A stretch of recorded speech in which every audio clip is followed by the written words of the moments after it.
Greetings, people. I hope you guys are doing perfectly fine.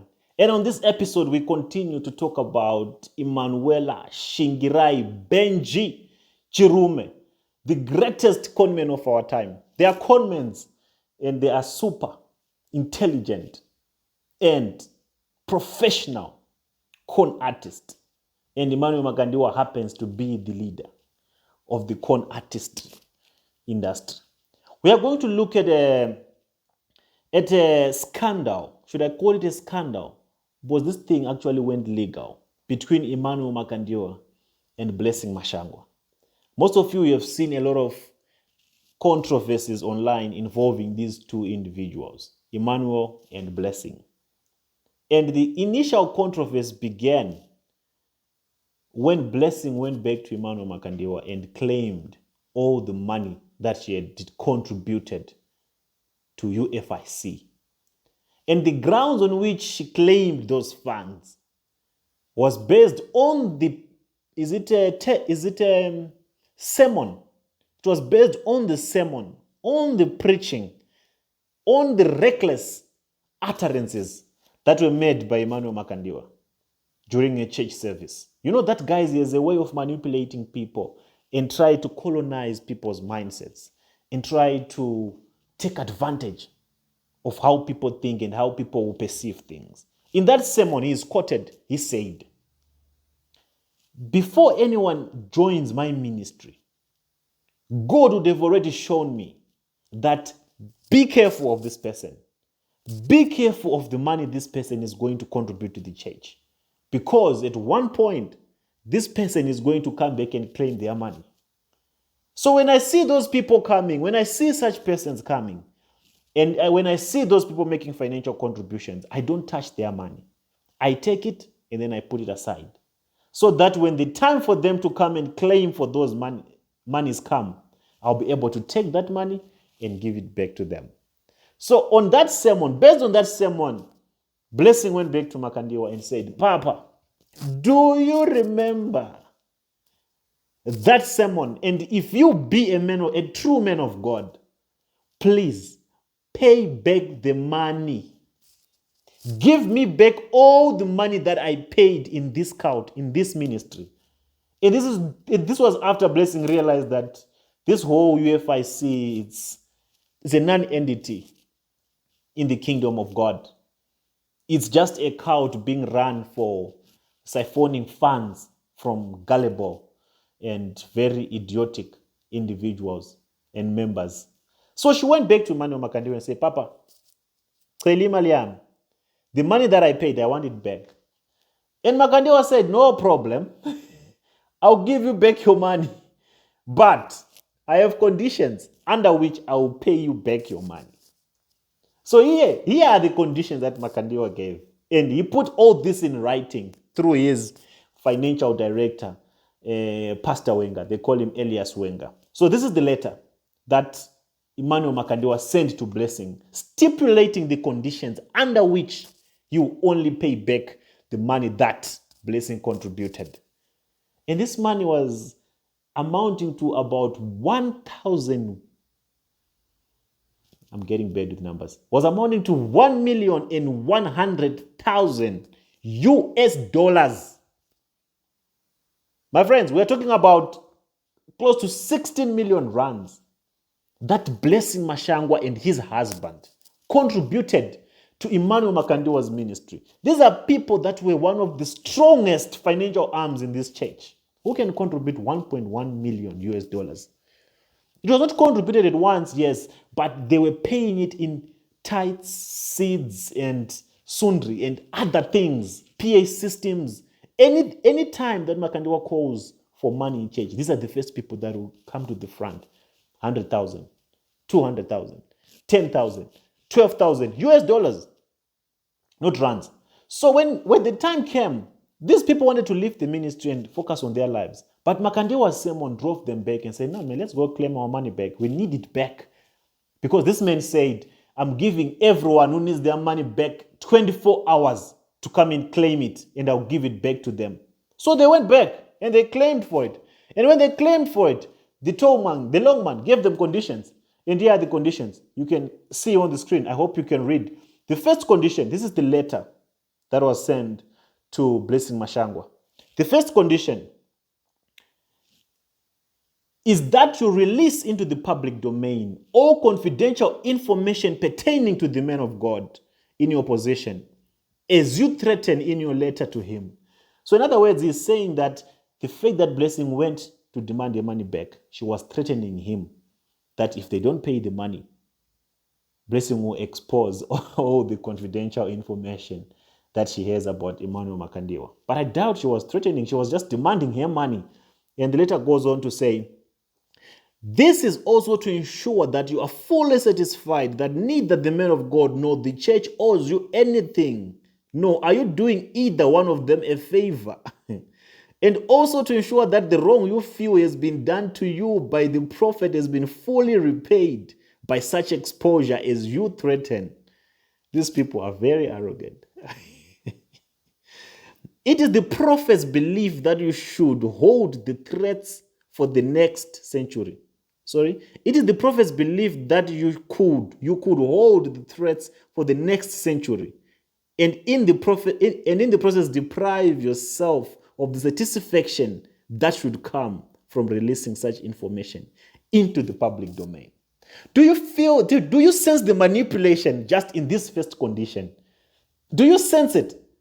Emmanuel Makandiwa is saying, before I pay you back your money, I want you to go to the internet and release anything incriminating, any private,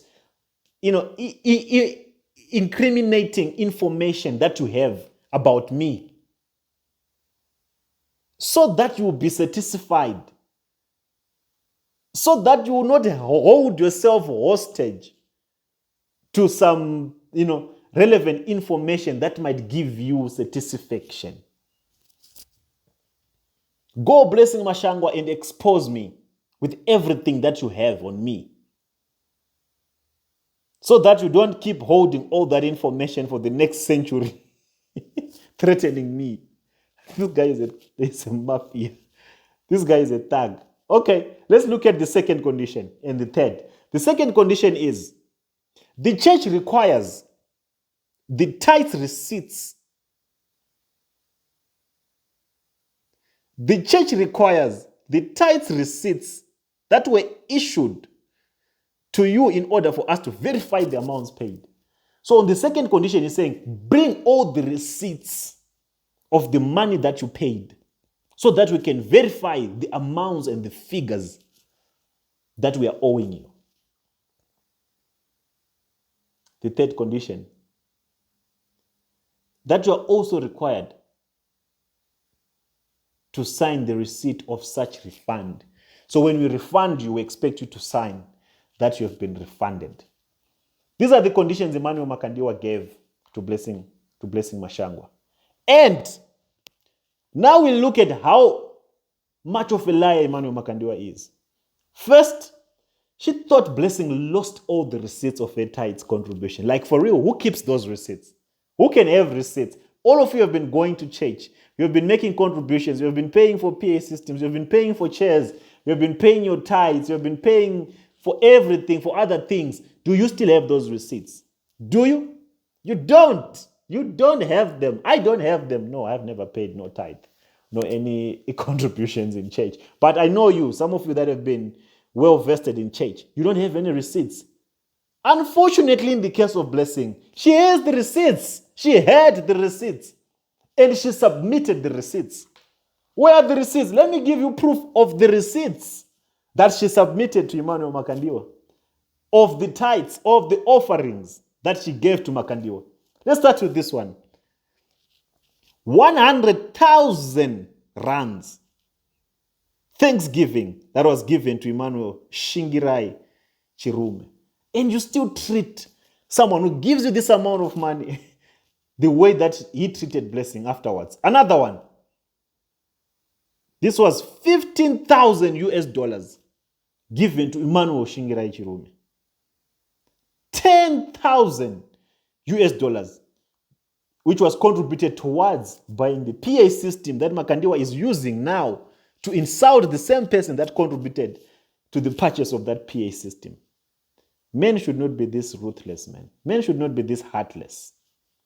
Second receipt, another receipt, 15,000 US dollars received from Ocean Collections. Remember, Blessing's company is called Ocean Collections, the one that she does for perfumes. Look at the dates as well. 13/12/2011. Another one, 12,000 US dollars. Another one, 12,000 US dollars. Another one, 12,000 US dollars. Oh, these are tithes, you know. These men. Another one, 14,000 US dollars. Every money she was making, she was paying her 10%. 14,000 every month on a monthly basis. Another one, 12,000 US dollars. Tithe. Another one, 1,000 US dollars and 12,000 US dollars and 10,000 US dollars. Aye, boy, these men should fear God, man. These men should fear God, man. Another one, $500, $1,000, $1,000, $500. Aye, boy. Guys, this woman was doing the most. But Blessing, what were you thinking paying all this money? Another one, 2,000 US dollars, 1,000 US dollars, 10,000 US dollars. All being contributed to Shingra Ichirumi. Another one, 1,000 US dollars, 10,000 US dollars, 10,000 US dollars, 1,000 US dollars. Being contributed to an entire cult. Another one, 1,000 US dollars, $500 and $500. Another one, 1,000 US dollars, 12,000 US dollars. Guys, listen. How do you treat someone who has given you these amounts? Someone who has partnered with you and supported your ministry with these amounts. How do you treat them like a piece of ash? How? Makandiwa, where is your soul, my brother? Where is your heart? Where is your conscience? How do you feel? How do you sleep at night? This is someone that has gone completely out of their way to make sure that you fulfill your purpose, you fulfill your dreams, you fulfill your agenda of scamming and terrorizing people. At least you didn't know back then. How do you sleep at night to throw someone like this under the bus? How do you sleep at night with your wife Ruth? How do you guys do it? How? I'm amazed. My mind is boggled. How do you do it? If someone gives me 2,000 rands, I can never spit on their face for 2,000 rands. And you can do what you did to Blessing after she gave you 1.1 million US dollars. Yeah, people, you can say, no, she gave the money at her own accord. There was no duress used. No, she was not at gunpoint. Okay, forget about all that. She did it deliberately. But how do you return such kind of a favor? How? Come on, listen. Let's examine this man called Emmanuel Makandiwa. Let's examine him. Let's look deep inside him. Forget about what he preaches. Forget about the fake smiles that he gives on the internet, on all of his heretical preachings and videos. Let's look deep inside this man. Let's laser focus. He's not anointed whatsoever. Makandiwa is heartless. If he can do this to someone that gave them millions, what about you, my friend? What about you, my friend, who has never contributed more than $100 in UFIC in that cult? What about you? I understand now people that are afraid to comment negatively about Emmanuel Makandiwa because they know. They know. In Shona they say, "Jazunodai pamuti munyoro, kokuzoti pamuti wakaoma." Makandiwa, my brother, please have a heart. You should have a heart, my brother. You should have a heart. I don't know what happened to you. I don't know what you went through growing up. But my brother, this is just a reflection, my brother. This is just the results, the consequences that people are suffering could probably be because of your background, your upbringing, the things you went through, the things you did in the past. But my brother, you are harming people. You're killing people, my brother. That little thing that lives in people, you're taking it out. You're destroying it like that, just like that. And you can still sleep with Ruth. And Ruth can still call you daddy at night. After doing this is an act of terror, my brother. This is an act of terror. You're savage, brother. You're cruel. You're heartless. You're despicable. And all these zombies that follow you, clapping for you, God punish them. God will punish you, I beg. God will punish you. The thunder that will strike you people that follow Makandiwa and still support him in all these evil doings, the thunder that will strike you. Makandiwa, repent.